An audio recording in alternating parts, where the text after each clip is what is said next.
Good morning and welcome to the Friday, March 7th edition of the public meeting of the Winnipeg Police Board. It's International Women's Day today. I'm joined in the North Committee room by His Worship Mayor Scott Gillingham, our Vice Chair, Colleen Mayer, Daphne Penrose, Board Member, Diane Redsky, Board Member, and Kevin Selch, Board Member.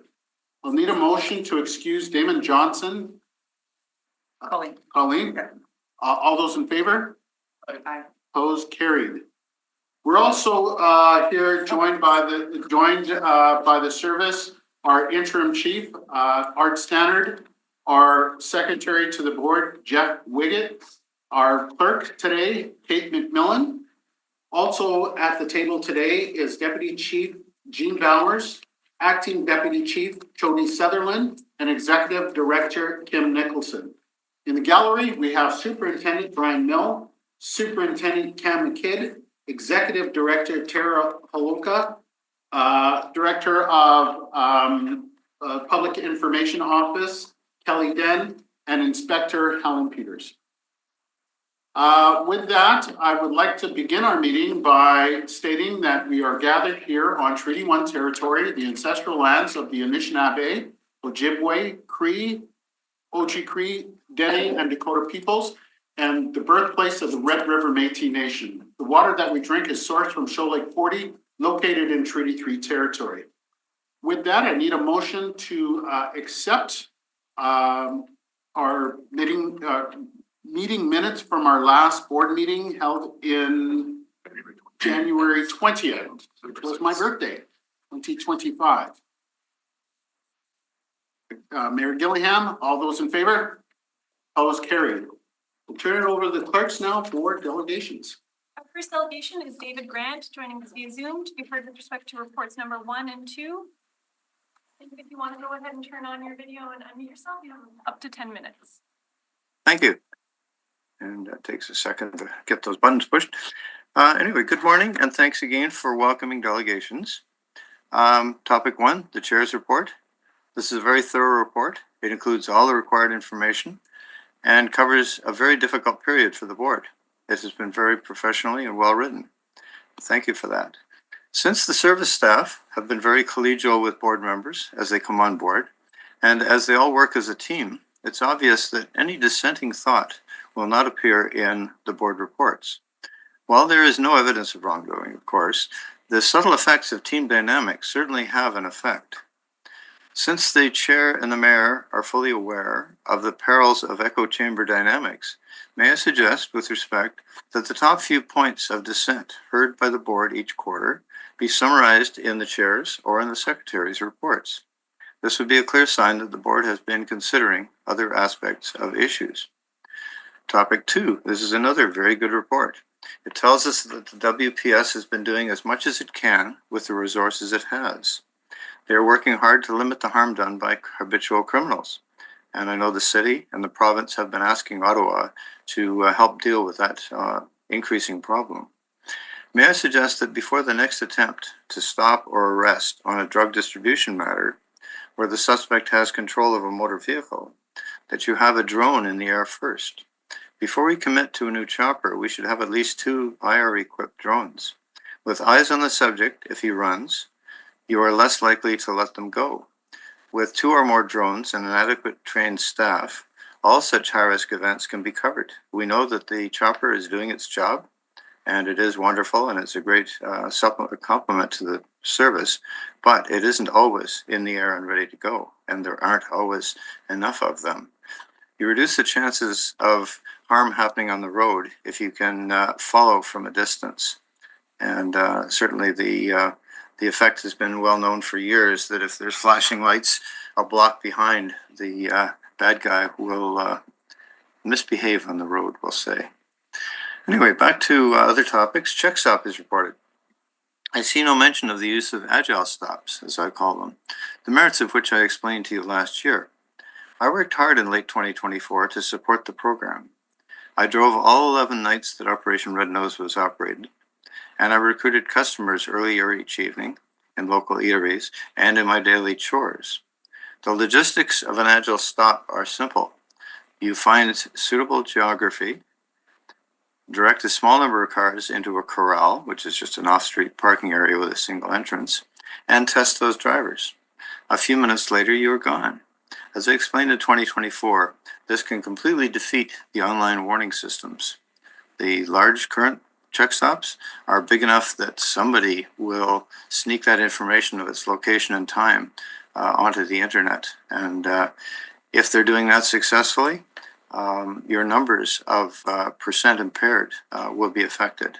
So I really want you to consider adopting the Agile Stop model for later in 2025.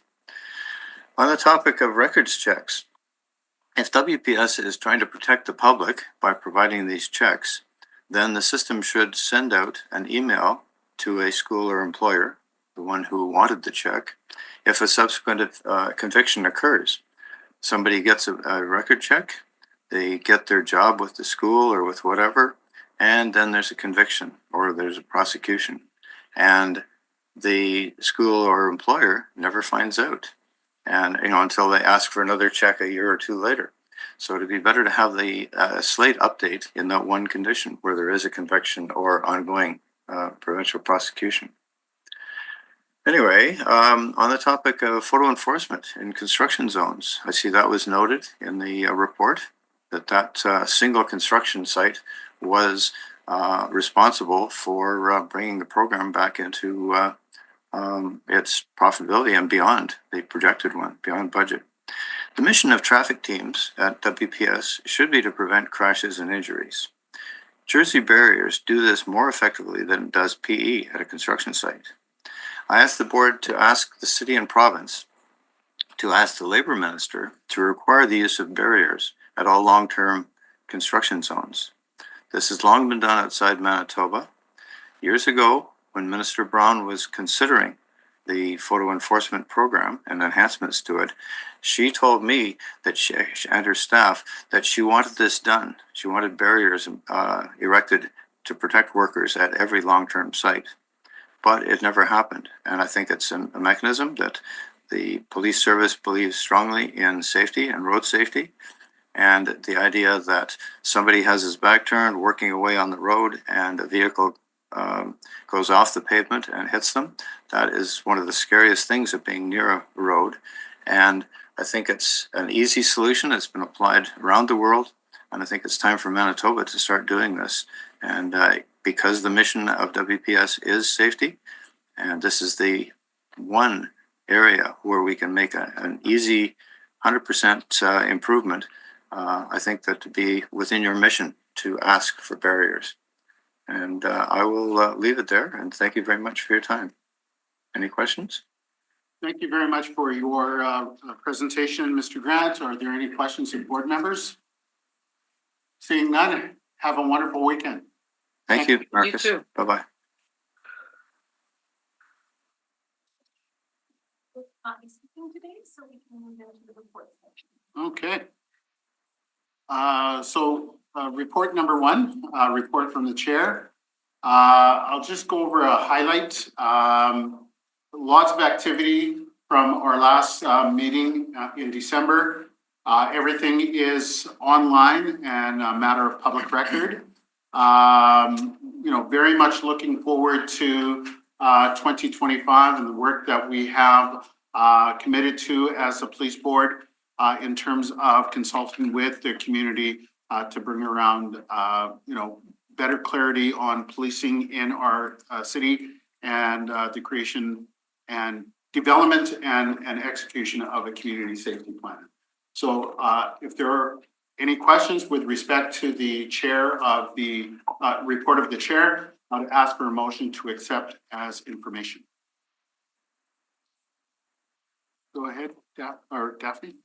No, I don't. Oh, Question. You asked for a motion? motion, yep. So move. All those in favor? Opposed, carried. We'll move into the report from the interim chief of police, Deputy Chief Stanner. Hi, good morning, everybody. I won't go through my report. It's online. You had a chance to read it. I had two speakers lined up today. I asked, one to step down for the next meeting.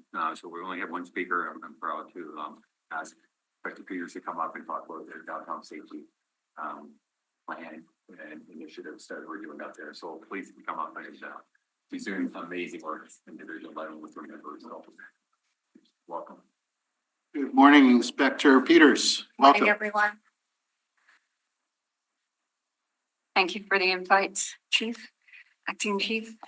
So it's my pleasure to be with you today.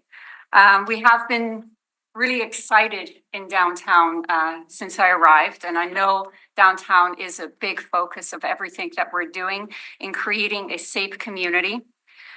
My challenge to our members when I arrived in this division was a simple thing. How do we go from being just a visible presence to becoming an engaged presence?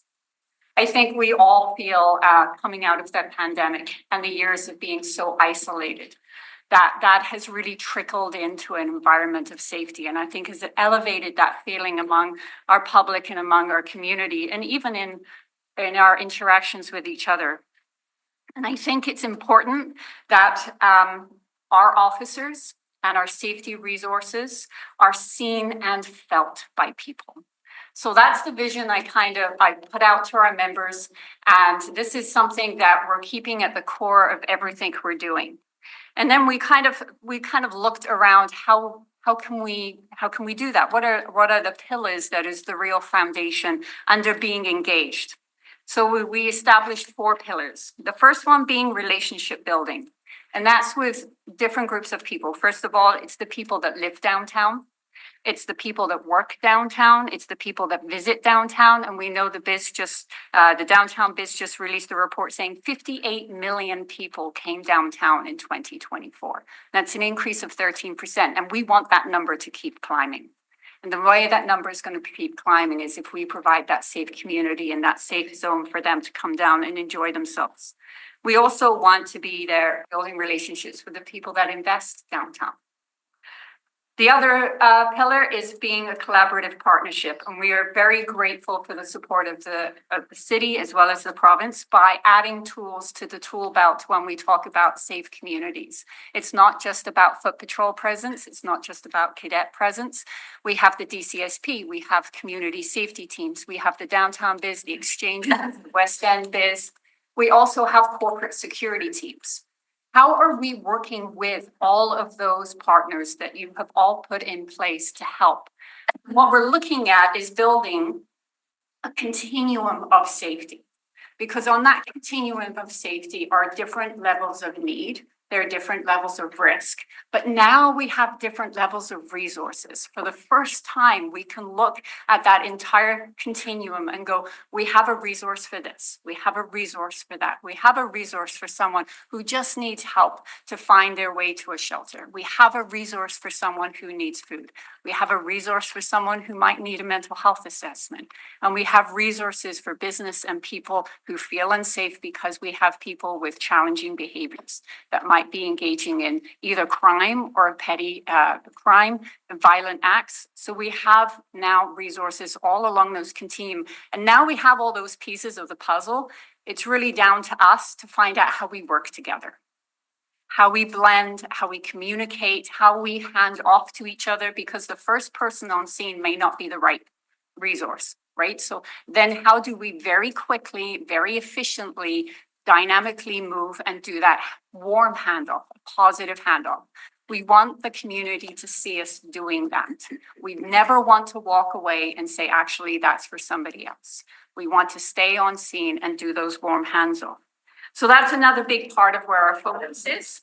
Again, we're looking at targeted enforcement, pillar 3. So that is specifically regarding reoccurring crime. This is where the police, this is our forte. This is what we're trained. This is our expertise to do. We're looking at organized crime. We're looking at petty crime. Where are those hotspots? And we're relying on the community to report these incidents when they're happening. We're also building the networks with our partners, our new partners now, to tell us where is these crimes occurring so that we put our police resources in the right places. And of course, the other pillar is being a visible deterrence, which is being preventative. Let's not just wait. Let's try and be there in place so that we make people think twice before they do something that makes other people feel unsafe. Our behavior impacts others. So we're establishing this continuum of safety response. And as you know, we created some great numbers. We created a lot of positive interactions, especially in Q3 and Q4. We spent a lot of time in the transit corridors, meeting people, greeting people as they came to work, and then as they were leaving. We've been redirecting people that we form relationships with DCSP towards social justice and well-being needs. And ARC has been in the community a lot through the connection of Foot Patrol, through the connection of DCSP doing mental health assessments. Because sometimes when we have either some antisocial behavior or if we have violent behavior, if we have property damage, we need to understand where that pathway is. What is the next step? Is it arrest and towards the criminal side of justice, or is it towards community court? Or actually, do they need to be formed, and is the hospital and a psych assessment the right place for this individual? Now we're able to do that in community with the right experts in place at the right time to be able to make those decisions quickly and efficiently. The other thing that happened towards the end of the year is we had that increase in resources with Foot Patrol. We had 12 additional members, which was constables. That was 3 added to each of our 4 platoons. And at that time, we were able to support a lot of the work that has been happening towards the business zones and the retail theft. And so what we've done is we've created a program where we reach out to 3 additional zones outside of the shed. And you know that for Foot Patrol, the shed really is our main focus and our main priority. But through a rotational plan, we reach out with 1 team into the area of the West End. We reach out into Osborne, and we reach out into the Exchange District. So we have a visible presence there, but not just a visible presence. Again, these 4 pillars come into play. So we're actually building relationships with the businesses there, and we're asking them, have you seen an escalation? You know, are there specific individuals that might be causing disruption to your businesses, or that might be engaging in crime? Organized crime. So those are the relationships we're forging in that time that we can spend into those reach out areas. But again, our main focus is in the shed, and later this year, we will have another additional 12 members joining Foot Patrol, which will bump our overall collective numbers up to 48 for Foot Patrol to focus on downtown safety, which is extremely exciting for us.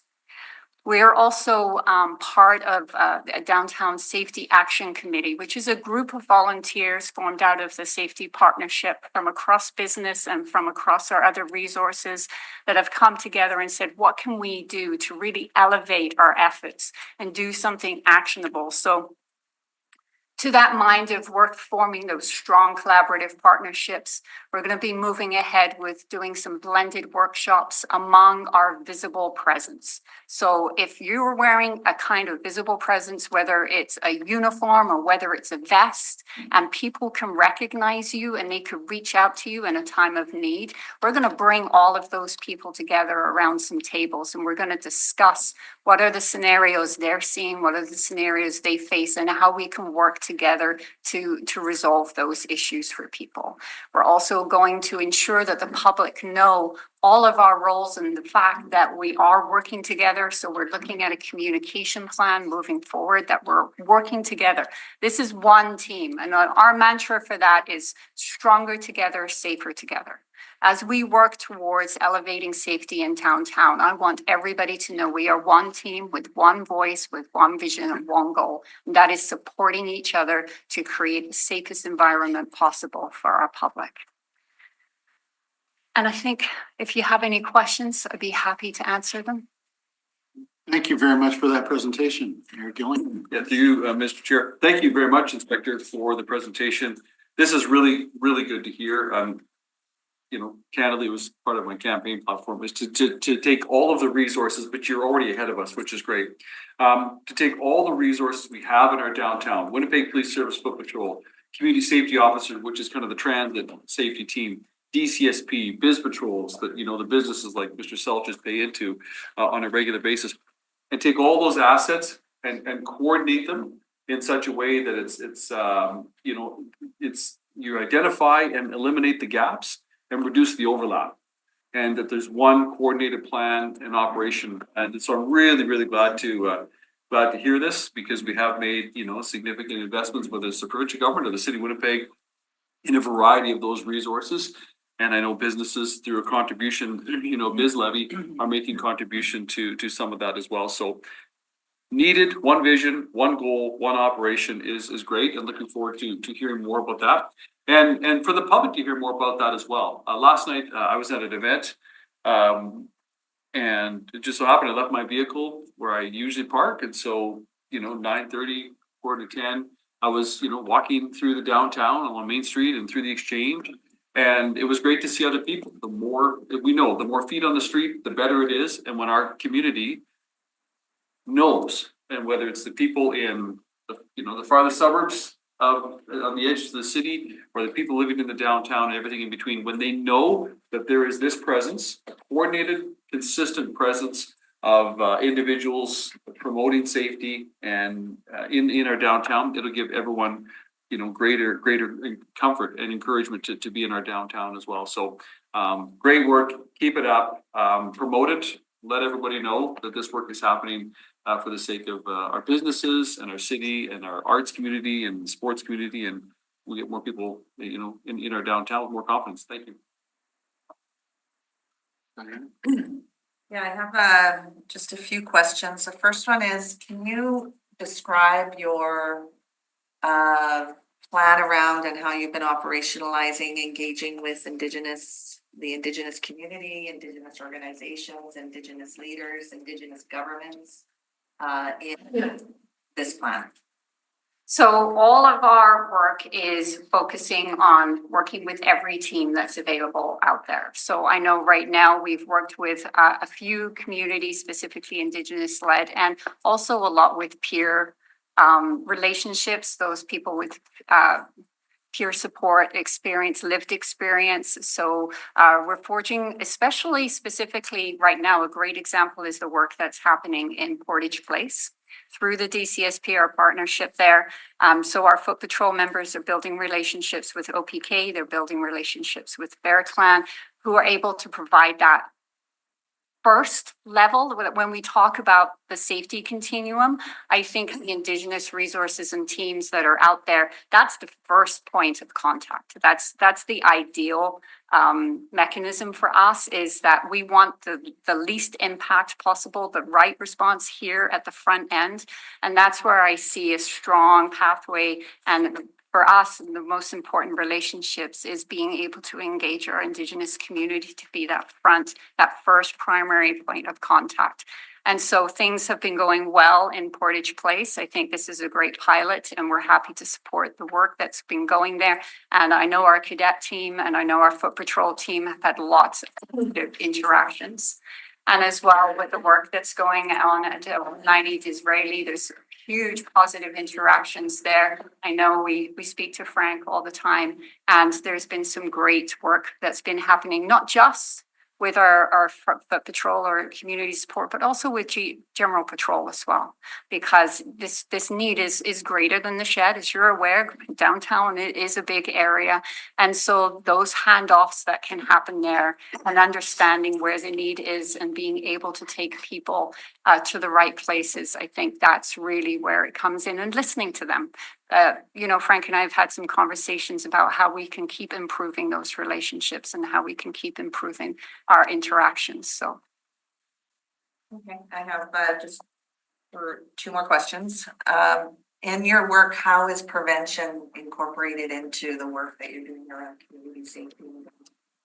I think the biggest thing for prevention is the communication piece. And I think the communication as to what are our expectations for downtown? And how does everybody play a role in creating a safe community? And the preventative piece is ensuring that people understand if there are needs, where those needs are met, And for us, it's also understanding, because as a police service, our expertise is dealing with crime. It's dealing with organized crime. It's dealing with violent crime.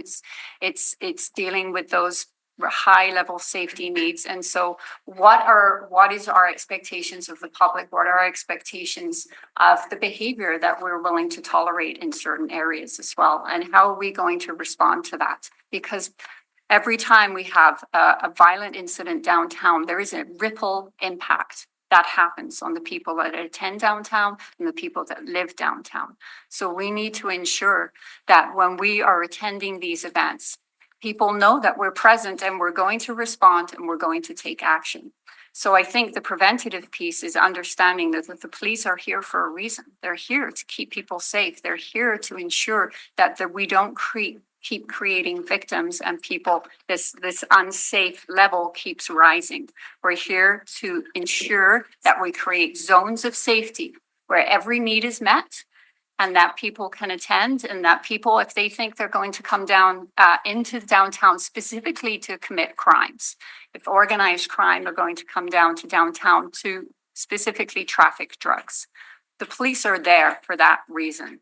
And we're going to act in those moments, and we're going to take preventative measures. And targeted enforcement plays a big part in that, but being that visible presence and ensuring that we're actually in those areas where people are targeting vulnerable people, they're targeting people's property, that we're there ahead of the time. So being preventative also is not just the communication piece, but it's also analyzing the data and having that good information and that intelligence coming in. Again, that comes from having strong partnerships as well. Yeah, I just want to build on your last comment, because that's actually my third question, and I'm not gonna, is, you know, greeting people coming to work is one thing, but I'd like to hear, when are you out protecting vulnerable people? So the greeting the people as they're coming to work, that's for like the first hour of their day. Then after that, that's when we are out in community and we're working and we're looking to be in those areas that are communicated to us as those hotspots. Where's the need, right? And that's where those conversations come in with our partners, our safety partners, but also with business, also with property owners. What are you hearing? So we're actually going to be looking as in 2025, we're looking at building a pathway to Crime Stoppers tips as well, specifically for the downtown area, because where can we place our foot patrol members? Where do we need them to focus their efforts? They're out in community. The only time they're not out in community is if they have an arrest to process. If they have a meeting, because they're meeting with their safety partners, and so they're meeting to, our supervisors will meet to connect with them, or if we're reaching out into those 3 additional areas. So they're out there in community. And our goal is to make sure we're in the right place where we need police officers to be. And then the beauty of this continuum is that if we're working with our community partners and our other safety partners, hopefully they can fill in the gaps. So then our footprint, our community safety team footprint then expands and grows. So I'd just like to ask the chair to, I don't know if we can I'd like to learn more. So I think if we can, I don't know how to request a This is report. the agenda. Yeah, I'd like to see the community partnerships who you're partnering with. Because I think we want to be able to help and support the service to maximize on the downtown. I mean, we agree, but we need more information to support it. You can certainly add this to an agenda of an internal meeting with board and service. So thank you. And just quickly, and this is great information, and certainly you touched upon the mental health aspect and supporting the community that way. And hopefully, and I don't know if we'll hear later on in the meeting with regards to strategy on youth gangs and how there are preventative measures or gang disruption measures that are in place for youth gangs, because we are hearing more and more activity on a weekly basis. Is that part of the discussions this morning? Not today, no. It was going to be, but because of time. Okay, we will again add this to our agenda for an internal conversation. Okay. Turn it back over to you for additional presentation. Oh, Kevin. Question. Thank you, Inspector Peters, for your presentation today. and explaining all of the elements and putting together as somebody who's invested in our downtown, who has a business downtown, who spends a lot of time downtown. It does feel like we're making progress. We have a long way to go, but there's traction, and I mean, we'll see how the summer goes. This will be, as you know, it's a busier time. That'll be the real test, but I think I just want to reflect that I feel like we are moving in the right direction.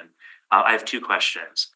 The first is just because some of the foot patrol resources and different things have been announced and re-announced. So I just want to make sure the public is totally clear on what has been committed and what they can expect to see. So 12, you explained this already, there's 12 new officers, there's 12 more coming on board.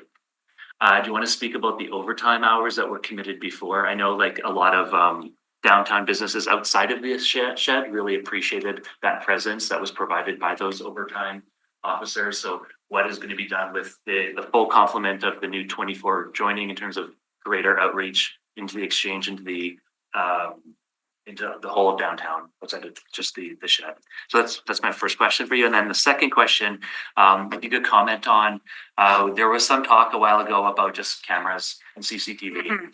And when we think about the capabilities of what AI will be able to bring to those cameras in the future in terms of tracking and following and having some early intervention around that, it feels like we're getting stuck somewhere, and I haven't heard a lot about where the camera initiative is going. I can, Because when I look around to a lot of places that have demographics that would maybe like make you wonder if they are safe places. They are different countries, different cities. They are safe, but I think a huge element of that is the CCTV. So I'd love if you could talk about just clarifying fully the complement of resources of the foot patrol, what has been committed, what's on the ground, and then on the cameras as well. I'll start with the cameras because this actually came up into a meeting I had with corporate security today.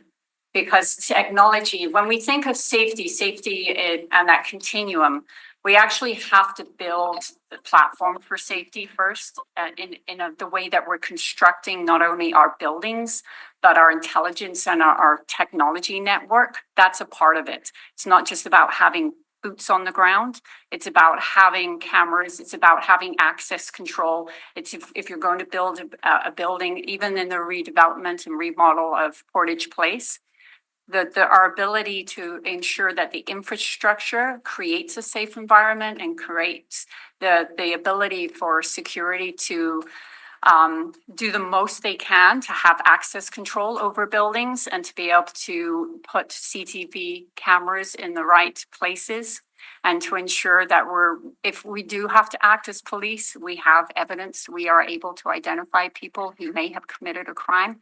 So this is all very important, and the way that technology is going to help us is critical. I do know that currently with our work with the DCSP in building that CCTV hub, we are just, there is one technical piece that apparently is driving our IT people crazy, and they're trying to bridge that issue right now. So once that issue is resolved, we'll be able to surge ahead in that area.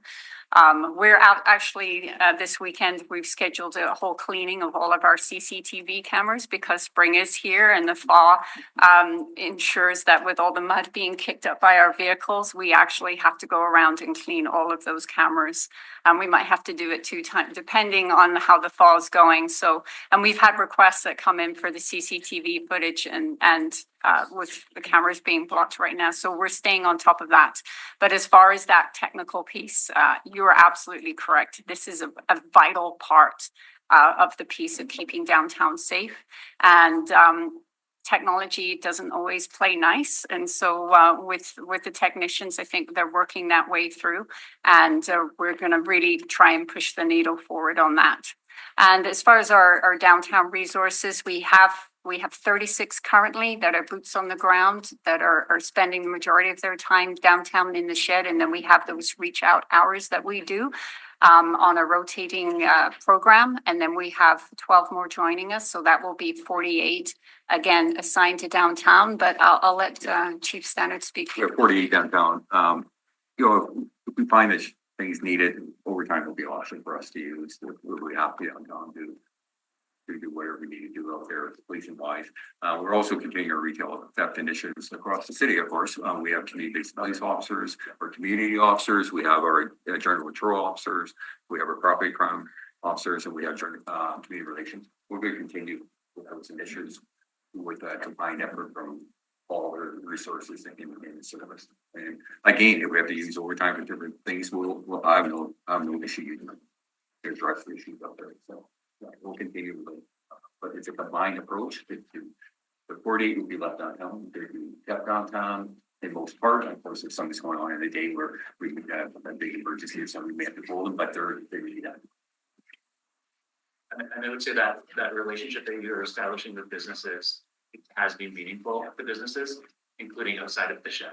And so I would like to see that relationship continue towards the south. I think it's one of the most important parts. Thank you. Thank you. That concludes my report. Oh, I didn't know that was it. I do have one question specifically for Art. I noticed on the report the number of the community partnerships and cultural events, and I was just noticing the list. There was a lot of Indigenous celebrations, events that were going on, and like to maybe they just didn't make it to the list, or just want to understand what if there's a barrier to. No, there's no barrier at all. You know, we get invited to different things, and we are asked to attend many functions. If we miss some of them, it was just because we missed them. It was, so there's no barrier. Okay. We engage the community and we try to improve our community. Yeah, I think it's really, really important, and that's really meeting people, you know, in a ceremonial space or in a cultural space or on their, you know, on their territory or their organization. And you know, I was wondering, because I wasn't sure whether you were not getting invited, and we can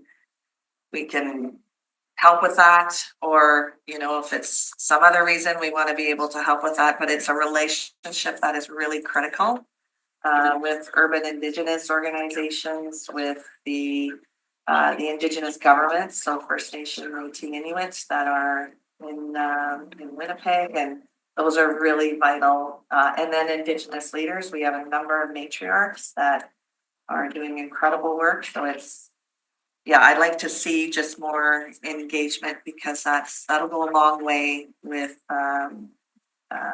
working on solutions. And I have been invited to different meetings, which would not be considered sort of events or anything like. So I have had some discussion with them. Community relations plays a big role as well. They attend many events as well. I think what happened as well, and I think being interim chief, they're waiting for the new chief to come. So some people held off inviting me. I found it, but it's nice to be invited, because we are part of the community, and we need to be out there with them. So I think that. Thank you. Okay. I'll need a motion to accept the interim chief's report for information. Colleen, all those in favor? Opposed, carried. On to the report from the board secretary. Thank you. Happy to provide a report for the first time since joining the board in this role in January. The full text of it is there and can form part of the record. I'll just take the opportunity to highlight a couple of things. The first is that 2025 sort of marks the initiation of a new multi-year strategic planning process for the board. So to that end, the board is welcoming and open to input and thoughts and values from the community to help assist and inform the priorities that the board will look to set for the next 5 years. For anybody who may be observing at home, there's some tools on the board's website to reach out and get in touch with the board to help share those. We're happy to facilitate the meetings and sessions to facilitate that feedback. There's a survey where individuals can submit their thoughts as well. And so I'll just leave it again for anybody who may be observing to say, please, it's with an open invitation that we invite that. The second thing that I'll highlight is just to extend my thanks to the service. They put on a session for the board in February, a training session where they presented some of the initiatives and work that they've been doing. And just from my perspective, I'll say it's extremely helpful and informative to make the link between those strategic priorities and the programs that are out in the community impacting people. It's really apparent to me that a lot of work, a lot of preparation went into those presentations. They were really professional, really helpful. So I extend my thanks for that and the feedback that I won't speak on behalf of the board, but the feedback that's been discussed on the board was again very appreciative of that. So with that, unless there's questions of the details that are in my report, I'd ask that be accepted. Thank you. Yeah, I'd be glad to move this report. It just, my caffeine hasn't fully kicked in yet, but remind me, is this Jeffrey's first meeting? This is my first public meeting? in the regular cycle. I was here for the budget meeting in January. But this is your first, okay, so officially then I'd like to, on behalf of all of us, like, welcome again, Jeffrey to his role. And because, yeah, he's been hitting the ground absolutely running and, in the first few weeks here, as it's probably felt like months with all the, work coming in. So just again, want to read the report and thank him for stepping into this role. Welcome. Thanks. Thank you very much. Very much looking forward to supporting the board into the future here. Thank you. And absolutely, yeah, he's been a great support to Colleen and myself as chair and vice chair, so greatly appreciated. So with that, Mayor Gillingham has moved acceptance of this as information. All those in favor? Opposed? Carried. On to item 4, fourth quarter or 2024 fourth quarter financial report. Just before we start, just pleasure working with you as well. Thank you. So, and secondly, Helen, or Inspector Peters, thank you for your presentation. A big part of placing is to be placing in the principles and you can tell that the organization really incorporate those. So thank you for your efforts. Thank you. Turn over to you. Some good news, some great news. So. Good morning. Today I have the 2024 year-end financial report. As noted on page 9 of the report, the expenses exceeded the adopted budget by just over 12 million. However, these expenditures were offset by an increase in revenue related to police services, traffic enforcement, and government grants. The $7 million expenditure management savings target was met, and this was primarily through a combination of savings related to accommodations, overtime, salaries, and benefits, and an increase in revenue. As a result, for 2024, the service came in under budget by 4.7 million. And that concludes my report. Thank you.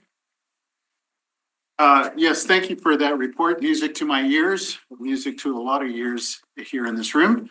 Mayor Gillingham. Yeah, thank you through you, Mr. Chair. I just want to acknowledge the work of the service to meet that expenditure management target. Obviously as a board, we deal with the police service, but of course, globally, the police service is a critical, but one department within the city's overall budget. And so sometimes the expenditure management targets given to the police service and even to other departments seem onerous and challenging, but it's critical that they be met. And so I commend you for meeting them, for doing the hard work of hitting that target and even beyond. So thank you. Yes, absolutely. And I share those sentiments as well. It's critically important that, from a financial perspective, that we are held accountable as the public purse, but also recognizing the detailed work that the police service provides and the fact that it's a mandated service and can't shut the doors after the money runs out. So thank you very much for all of the hard work throughout the year. So I need a mover to accept this motion. Thank you, Kevin. All those in favor? Opposed? Carried. On to item 5, which is the fourth quarter business plan report. So I guess we're just, we submitted it for your information and adoption at the meeting here. Are there any questions at all? Board members, go ahead. Yeah, I have a few. The first one is to ensure moving forward that we're adding the red dress alert and the work that is happening in that area between the Winnipeg Police Service and a provincial initiative that is being watched nationally because it's a pilot. It's the first in Canada and it's being piloted in Winnipeg. So it's going to be really important that we are all hands on deck and really creating that synergy. So if we could add that to the business plan report. The second is okay, the second is I had a question about the Connect Officer program, and I know that we had a presentation last time, and I had thrown some caution to the wind around just make sure people's needs are met. You know, I understand why this is going to be convenient, and this is going to be save time and allow officers to be with people more. But I want to make sure we're also not doing it to remove people altogether. And so I just want to give an example, and this is actually comes from Chief Red Sky, who had a recent experience of break and enter here in Winnipeg. And everything was done by video, like completely. And so as he is a former police officer, and so some of the things he had brought to my attention was this, there could be, you're at risk of not being able to, you could miss evidence, miss the opportunity to do interviews with other people if it's just being done by video. And especially for somebody who feels, you know, because it's a form of victimization when you're broken into, right? And so do people feel safe? And how do we make sure people feel safe following, you know, and part of that has always been, you know, because somebody is taking you seriously, somebody's looking into it, and they may be able to help with some preventative observations that they can make. Hey, if you do this or you do that, you know, these things can make you feel safer or can prevent crime, you know, another break-in or whatever. You just kind of miss all of those pieces. So I just want to, and I just want to be able to figure out the balance. How can you still be efficient with the videos without taking away from the people? And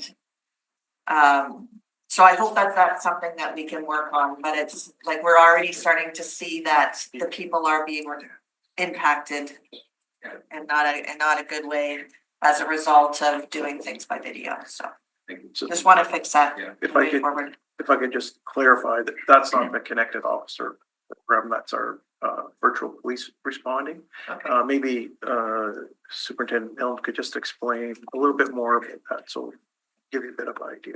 Yeah, Background. Yeah, so virtual police response project that started in 2019 and it really got going 2020 moving forward, but really like the whole purpose behind it is about providing minimum service levels. So I don't think it's any secret that like we are challenged with an extraordinary amount of call volume. So in the summer, like we're probably looking at like sustained call volumes between our busy months of May through October of 250 plus calls sitting at the queue at any time. So virtual police response is a technological solution. Is it perfect? Absolutely not. But what it did for us is it took break and enter calls. So if there's no suspect on scene, it's considered a property crime. Agreed 100%. This is probably one of the biggest violations that a person can experience. 100%. Someone has entered into their house. They have extreme violation of privacy. But in terms of us categorizing calls for priority, it falls down. So we were looking at service levels of like 3 to 4 weeks before a cruiser car was able to attend to those. With virtual police response, we're capturing most of those calls now within 24 hours. So in terms of the payoff, that's it right there. So when we first introduced this program, we were We asked for feedback from the people when it was still in its pilot phase. There was overwhelming support for it. It was 93% of the people who were asked about the program after experiencing the virtual police response through like a platform, like an example would be like, like an Apple FaceTime. They rated it, 93% rated it very good to good.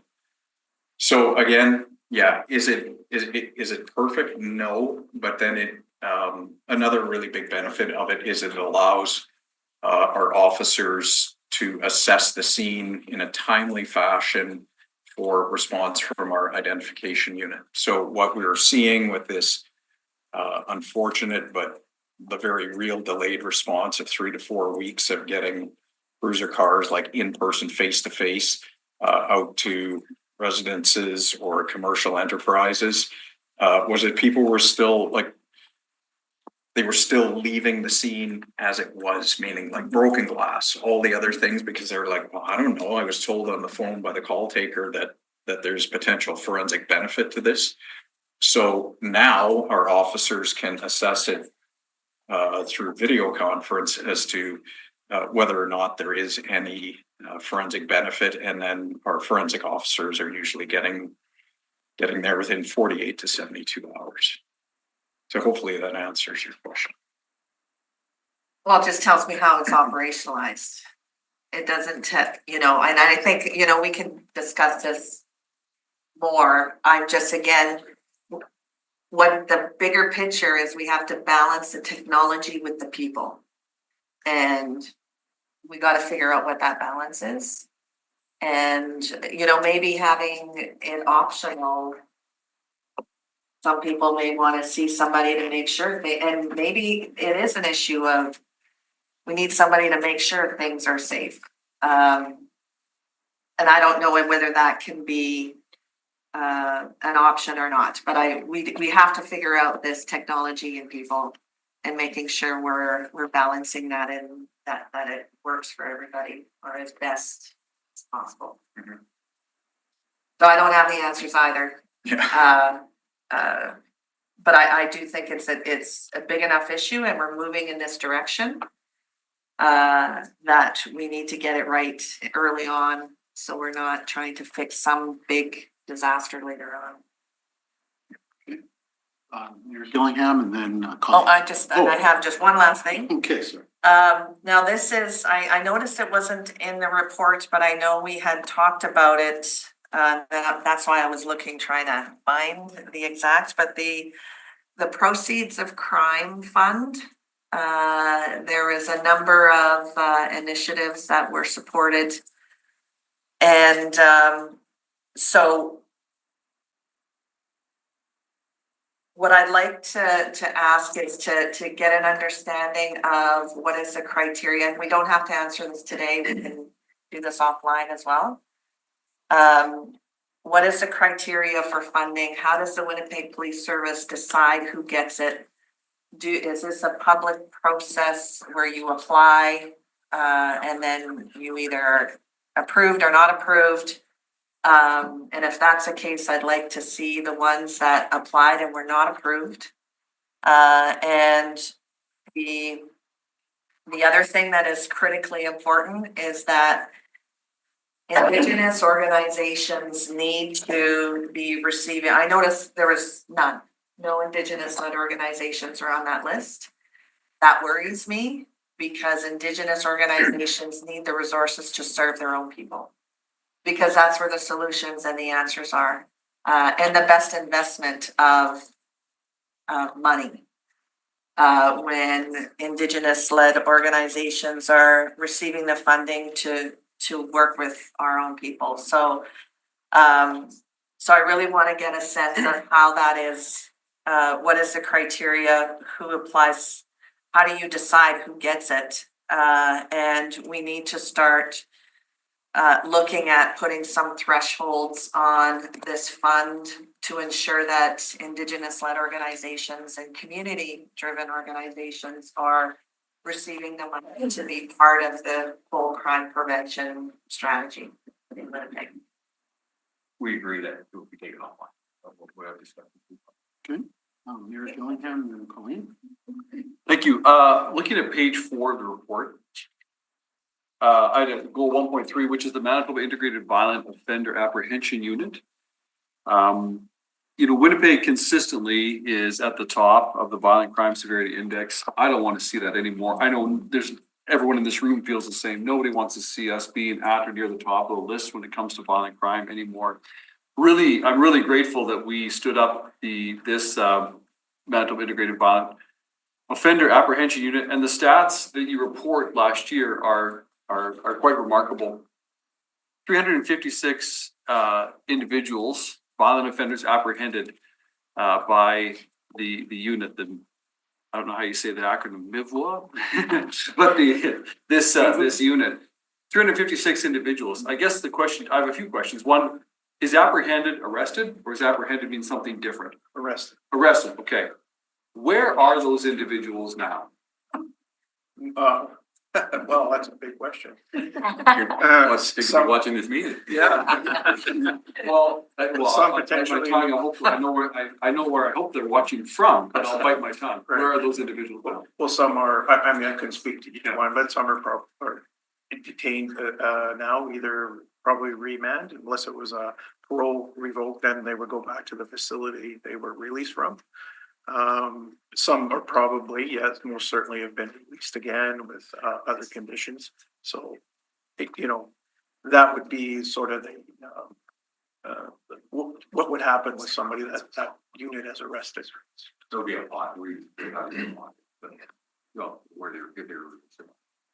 right? Yeah, that goes into the court system and the courts determine once they've been put in custody, what happens after that.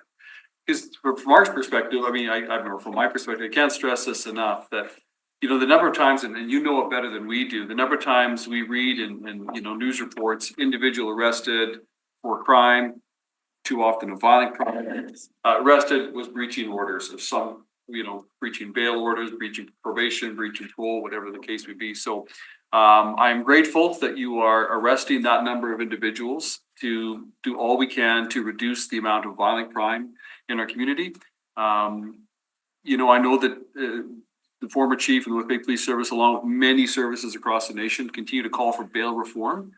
I think we really do need to see all aspects of the criminal justice system working together to make our streets safer.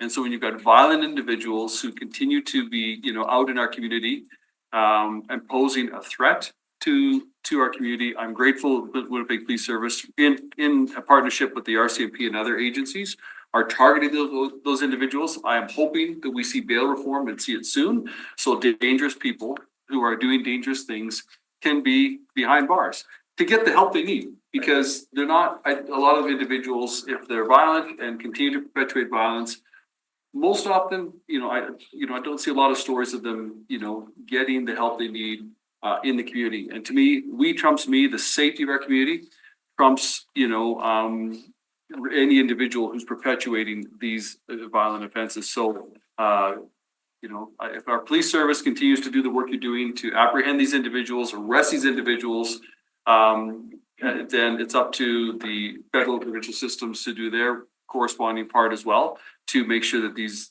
individuals are not in our community causing a danger to the rest of society. Thank you.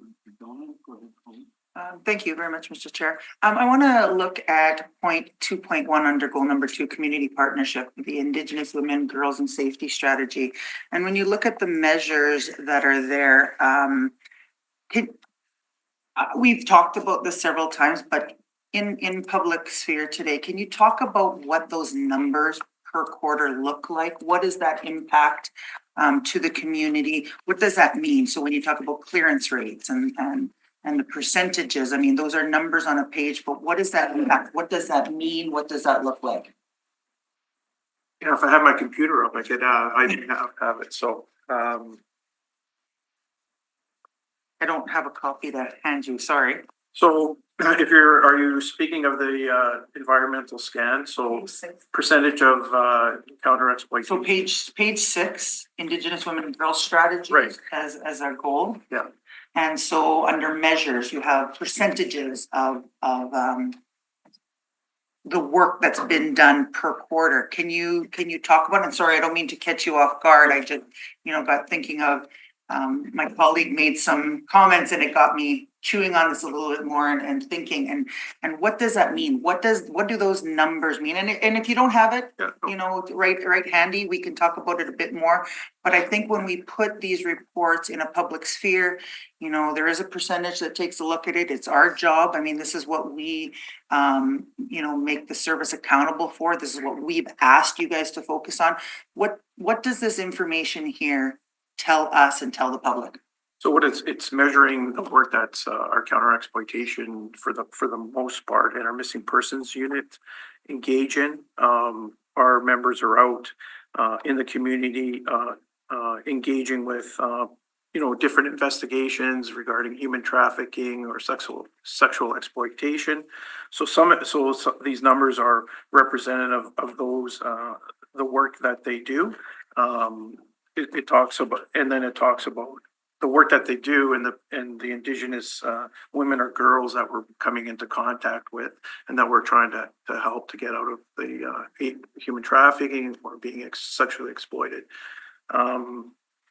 And again, the percent of total missing persons involved in care. So that's, again, the people that are in care that are missing, a lot of those people that are in care are chronic runaways that we're seeing again and again. We track those so that we get to know where they tend to go. We get to know the places that they would go if they're missing, and we work to find them and bring them back.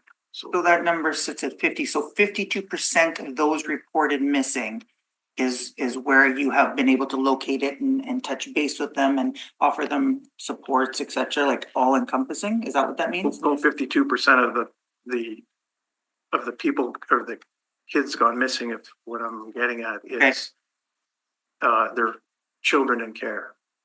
Okay. So they've gone missing from where they're in care. And when you say clearance rate, so you say 100% of how many?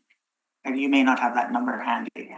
Sorry, okay. So just take away that, the next time we all meet, maybe we can talk a little bit more about that. Like, again, these reports are great and we get exposed to them, but what exactly does it mean? What is that impact? How is this serving the community? I'd like a little more. Well, so the 100% clearance rate of homicides involving Indigenous women, I believe in 2024, there were 7 homicides involving Indigenous women. So people have been arrested for those crimes. That's what that means. Okay. Thank you. Thank you. And just to follow up on Mayor Gillingham's question, in terms of where those individuals are now, is it possible that a percentage of them would be monitored under the province's ankle bracelet program? Sorry? Unlikely, considering that just the criteria that was established for the electronic monitoring program, it wasn't intended to take the place of someone who ought to be in custody. Okay, thank you. I can't say that for certain without knowing, so it's a very general answer. All right, I need a motion to accept this as information. Thank you, Colleen. All those in favor? Opposed, carried. On to report 5. Number 6. Oh, 6, sorry, which is Police Services 2025 Business Plan Report. The going through your information and table, I believe, for further discussion. Okay, if everybody's had the chance to read it, if you have any questions. Okay, all those in favor? Opposed, carried. Item number 6 is the Police Board's 4th quarter budget update. Yeah, this is our update. Has the year-end totals for 2024. We came in under budget. About $8,700 was returned to the city. It's all around. Well, that'll be the last time. Okay, need a motion to accept this and move it on to, finance? Sorry. Colleen, all those in favor? Opposed, carried. On to number 8, allocation of Winnipeg Police Service the 2025 operating budget. I believe that is us as well. This is, so the board is required to allocate the budget within the total set by city council under the headings that are listed in the document. And we've all had the opportunity to review this. So I need a motion to accept. Kevin, thank you very much. All those in favor? Opposed, carried. Item number 9, the board effectiveness evaluation in terms of reference. Yeah, so this is the terms of reference and the point in time to initiate a formal evaluation of the board's effectiveness that's required under the Police Services Act by the Manitoba Police Commission. The terms are very much as they were the last time this occurred, which I believe was 21 or 22. It'll be conducted by the city solicitor. Board members are required to complete a survey. It'll be extended to the service and some other partnering agencies as well to get a sort of a picture of how the board operates and things that it may consider for changes in the future. Thank you. Need a motion to accept this as information. Mayor Gillihan, thank you very much. All those in favor? Opposed, carried. Okay, on to our last item. Okay. So the last item, the report from the Police Chief Recruitment Committee. The Police Chief Recruitment Committee was established by the Winnipeg Police Board to assist the board with the recruitment and selection of the next chief of police. The committee's terms of reference were adopted and posted with minutes of the board's public meeting on December 8th, 2023. The committee met in private to consider a suitability of a prospective candidates and to determine a candidate to be recommended for appointment. The committee held meetings on December 8th, 2024, 16th, 2024, 19th, 2024, February 21st, 2025, and February 24th, 2025. The committee has conducted a thorough and robust recruitment process to identify the next chief of police for our Winnipeg Police Service. Our objective was to identify a transformative leader who is committed to the safety and well-being of our community and who upholds the needs, values, and expectations of Winnipeg's diverse population. I would like to extend my appreciation and thanks to board members, staff, and all of those who assisted in this endeavor. It has been a truly remarkable experience. Throughout the recruitment process, a candidate was identified who impressed, having the exemplary skills, experience, and character that makes them the ideal person to bring the board's objective into reality. We have a tremendous confidence in this individual's integrity, vision, and courage that they will serve the Winnipeg Police Service and the city of Winnipeg as well. On behalf of the Police Chief Recruitment Committee, I'm thrilled to recommend to the board that the board will appoint Deputy Chief Gene Bowers as the next Chief of Police for the Winnipeg Police Service, effective March 10th, 2025. At that same time, I would like to thank Interim Chief Art Stannard for stepping up and leading the service during this process. The years that you've given not only the service but this city is to be commended. The Winnipeg Police Board, as I said, is excited to announce Deputy Chief Gene Bowers as the next Chief of Police. Deputy Chief Bowers has been a member of the Winnipeg Police Service since 1989 and has extensive experience in uniform operations, administrative sections, and criminal investigations. Deputy Chief Bowers is a recipient of the Police Exemplary Service Medal from the Governor General of Canada and the Attorney General of Manitoba's Excellence in Law Enforcement Award. Deputy Chief Bowers is a lifelong Winnipegger and a graduate of the University of Manitoba. The board conducted a comprehensive and diligent recruitment process, recognizing the important role that the Chief of Police plays in our city. The board's objective was to identify a candidate who is committed to the safety and well-being of our community and upholds the needs, values, and expectations as was mentioned.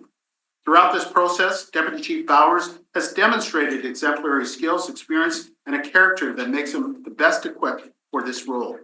The board has the utmost confidence that Deputy Chief Bowers will provide the integrity, respect, accountability, and courage that is required to lead the Winnipeg Police Service for the betterment of the city of Winnipeg. The board congratulates Deputy Chief Bowers on his selections and looks forward to a productive and collaborative working relationship with him. With that, congratulations, Deputy Chief Bowers, on being the next Chief of Police for the city of Winnipeg.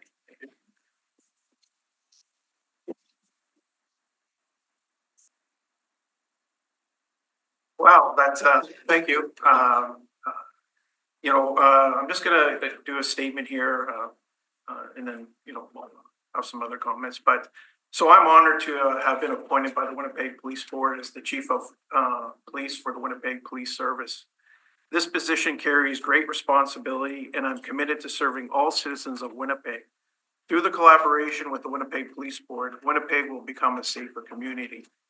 I could not be prouder of the members of the Winnipeg Police Service. Their commitment to our citizens and their bravery are always on display every day. I look forward to being able to share and highlight the great work that they do.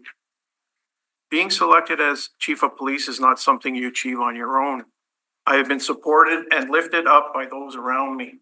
As Chief of Police, I will create a strong leadership team capable of addressing the challenges facing our great city. We will build and strengthen partnerships and become more accessible to the citizens in our community. The level of violence we are experiencing will be addressed head on to ensure safety for all citizens. I will continue to make individual member and organizational wellness a priority in our service. One of the strengths of our city and the Winnipeg Police Service is our diversity. I continue to support diverse communities and members. My vision is for the Winnipeg Police Service to become leaders in reconciliation. I will work in partnership with our Indigenous communities and leaders. The service will continue to work with our justice community partners within the city of Winnipeg and the province of Manitoba. I would like to thank Acting Chief of Police Art Standard for his mentorship and guidance. His commitment to leading the service has been exemplary. Thank you, Art. I appreciate the Winnipeg Police Board's confidence in me.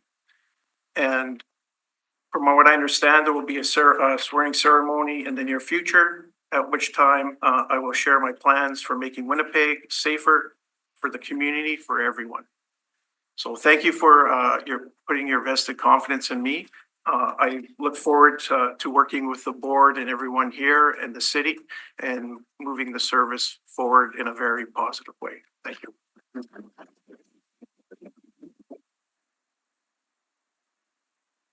And so that we make this official, I need a motion that states that pursuant to Section 21 of the Police Services Act and Section 84(4) of the Winnipeg Police Board Rules of Practice and Procedure, that the Winnipeg Police Board appoint Jean Bowers as the Chief of Police for the Winnipeg Police Service effective March 10th, 2025.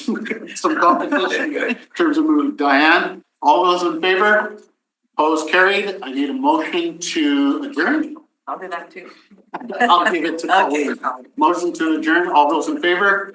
Opposed, carried. We stand adjourned.